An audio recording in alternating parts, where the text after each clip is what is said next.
Baik, ini dari kalimat slide pertama ini rasanya sudah dalam. Ini nanti malam hari ini nuansanya agak berbeda dengan uraian tentang persahabatan di 3 atau 4 tema sebelumnya. Kita lanjut. Nah, ada satu syair yang terkenal sekali dari Maulana Rumi yang itu saya pecah-pecah. Bagi saya inilah simbol ekspresi pola gaya seorang yang mencintai. Jadi ada 7 nasihat yang terkenal dari Maulana Rumi yang ini pakai simbol-simbol alam semesta. Ya karena beliau mengembangkan paradigma cinta, berarti sebenarnya ini profilnya orang yang mencintai.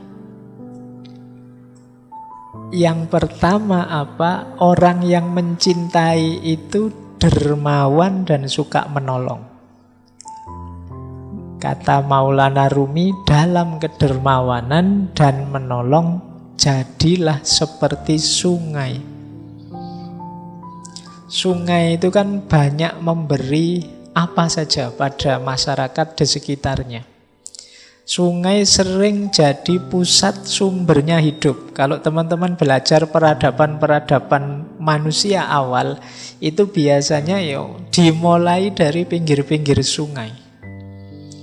Karena di situ kuncinya hidup. Dia memberikan banyak. Ya tidak menunggu balasan apa-apa. Meskipun kadang-kadang balasan kita pada sungai kan jelek. Kita kasih sampah lah, kita kasih kotoran lah, kita kasih apalah.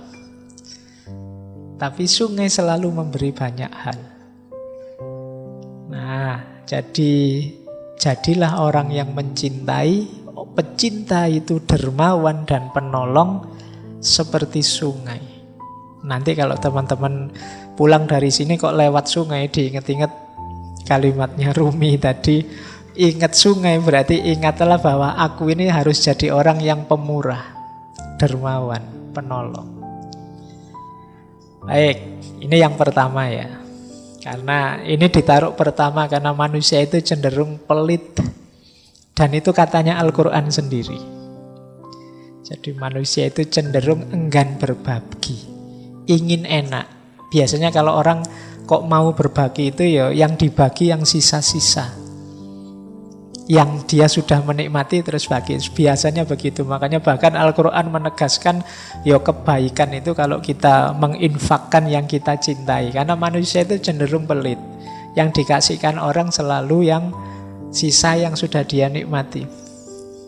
Jadi temannya pinjam laptop, aku belum puas pokoknya. Atau minta apa, ingin apa, ya nanti kalau aku sudah baru kamu. Nah ya makanya di banyak ayat itu Al-Quran kan nyindir kita, manusia itu pelit, manusia itu kalau memberi selalu yang jelek-jelek, sehingga terus ditegaskan oleh Al-Quran, lantanalul birro, kamu tidak akan dapat kebaikan sebelum berbagi apa yang engkau cintai. Hatta tunfiku ma tuhibbun.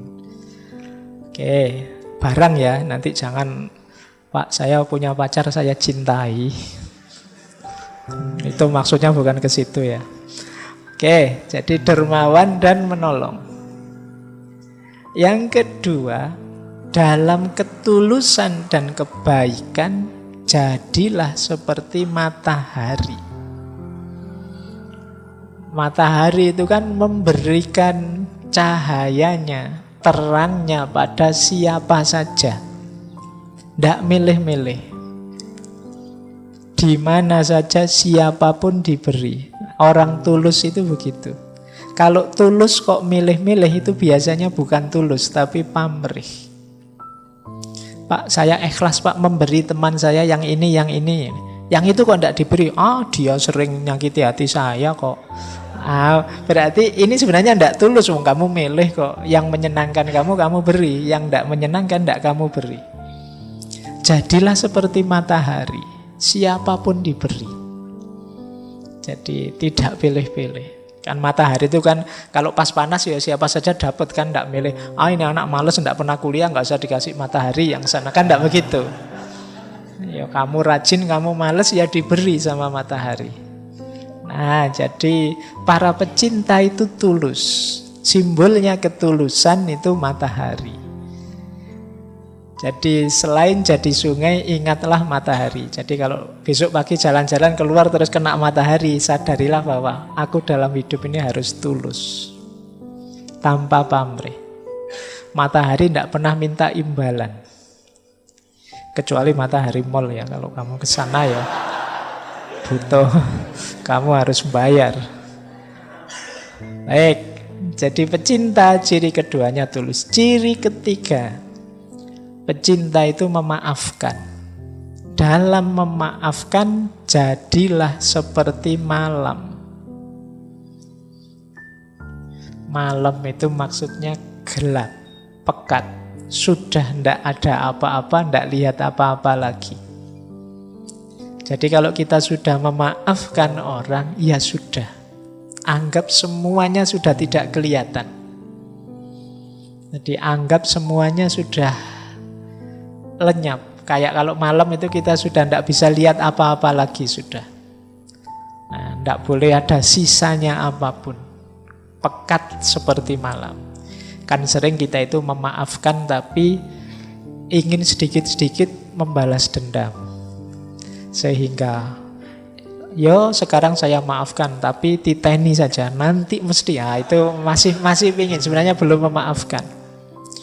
Saya maafkan sih tapi hukuman Allah tidak akan, sama saja. Jadi kalau memaafkan seperti malam, sudah gelap kayak kita mau tidur, lampu mati ya sudah tidak lihat apa-apa, tidak ingat apa-apa lagi, terus tidur. Jadi kalau memaafkan seperti malam. Nanti kalau mau tidur malam hari, sadarilah bahwa wah ini malam ya, aku maafkan siapapun yang punya salah tadi pagi, kemarin, dan seterusnya. Nah, ini yang ketiga. Jadi pecinta itu pemaaf. Yang keempat, dalam kemarahan jadilah seperti mayat. Ya manusia itu yang normal memang kadang-kadang marah, kadang-kadang tidak berkenan terhadap sesuatu. Tapi begitu kamu sadar sedang marah, jadilah seperti mayat. Mayat itu kan sudah tidak ngapa-ngapain lagi sudah. Berarti apa? Kalau sedang marah berhenti. Jadi jangan ngapa-ngapain. Kalau hadis itu kan kalau kita marah saat berdiri duduklah. Kalau saat duduk marah berbaringlah. Kalau berbaring kok marah wudulah. Bukan gulung-gulung muter-muter enggak. Jadi kalau berbaring kok malah wudulah. Sholatlah bila perlu. Jadi jangan memutuskan sesuatu, melakukan sesuatu. Biasanya orang marah itu kalau melakukan sesuatu nanti disesali. Atau pasti tidak bagus. Kalau pas kita sedang marah itu, wah saya ingin melampiaskan marah saya dengan omongan. Omongannya mesti, kan tidak mungkin kalau sedang marah ngomongnya terus halus gitu. Saya ini sedang marah. Jadi kan tidak mungkin begitu. Jadi marah ya marah saja. Boleh enggak saya maki-maki sampean sebentar saja? Kan enggak mungkin begitu ya. 1-2 kata saja ya biar saya lega, boleh ya gitu. Oke, jadi enggak, kalau sedang marah yuk jadi kayak mayat. Jadi yuk diam dulu, enggak usah apa-apa dulu. Nanti kalau tekanan darahnya sudah turun, situasinya sudah longgar, nyaman, itu baru memutuskan sesuatu, melakukan sesuatu. Termasuk pada siapapun yang kita cintai. Jadi kadang-kadang kita tidak cocok, rame, gegeran, marah dengan yang kita cintai. Mungkin saudara kita, anak kita, siapa saja. Yuk, ketika sedang marah, narik diri dulu. Nanti saja ngomongnya, nanti saja melakukan sesuatu.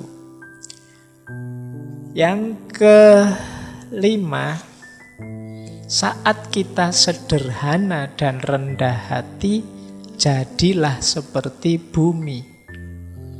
Jadi pecinta itu sederhana. Sederhana itu maksudnya apa adanya, tidak dibuat-buat. Jadi ya inilah aku apa adanya. Inilah levelku, inilah kenyataan diriku. Itu namanya kesederhanaan. Jadi kesederhanaan itu bukan kok dimiskin-miskinkan atau enggak. Biasa saja, sesuai situasimu, sesuai kondisimu. Tidak berlebihan. Nah, kondisi ini kalau di Maulana Rumi, jadilah seperti bumi. Bumi itu kan sangat rendah hati, sangat sederhana. Tidak pernah gaya. Di dalam dirinya ada kandungan luar biasa, mungkin kandungan emas, logam, macam-macam, tapi kan bumi tidak pernah sombong, tidak pernah pamer. Dia rendah hati, diinjak-injak. Tiap hari kita mewarnainya dengan angkara murka, dia tetap teguh sebagai dirinya. Itu bumi. Jadi mari belajar dari bumi. Kalau kita jalan di atas bumi, sadarilah kasihan sekali ya bumi ini. Kita warnai dia dengan macam-macam. Bumi itu kita lempari dengan sampah dan kotoran, tapi yang diberikan kan tumbuh-tumbuhan, makanan, dan lain sebagainya. Nah, jadi orang yang sederhana dan rendah hati. Bumi tidak pernah komplain, tidak pernah demo, tidak pernah mengeluh terhadap segala kelakuan kita. Dia selalu memberikan yang terbaik yang bisa dia berikan untuk kita. Selanjutnya, toleran. Para pecinta itu toleran. Simbolnya apa? Laut. Laut itu kan dia menampung apa saja. Karena dia luas, maka apa saja bisa masuk. Baik itu yang indah-indah, yang kotor-kotor, semuanya masuk, ditampung oleh laut. Sungai itu kan membawa apa saja, ya terakhirnya di laut. Aliran apa saja, ya finalnya di laut. Jadilah toleran. Toleran itu terbuka menerima apa saja sebagaimana laut. Jadi laut itu kan simbol kelonggaran, kelegaan, keluasan. Kalau teman-teman sedang jenuh, suntuk, itu kan biasanya terus jalan-jalan ke laut kan rasanya lapang, longgar.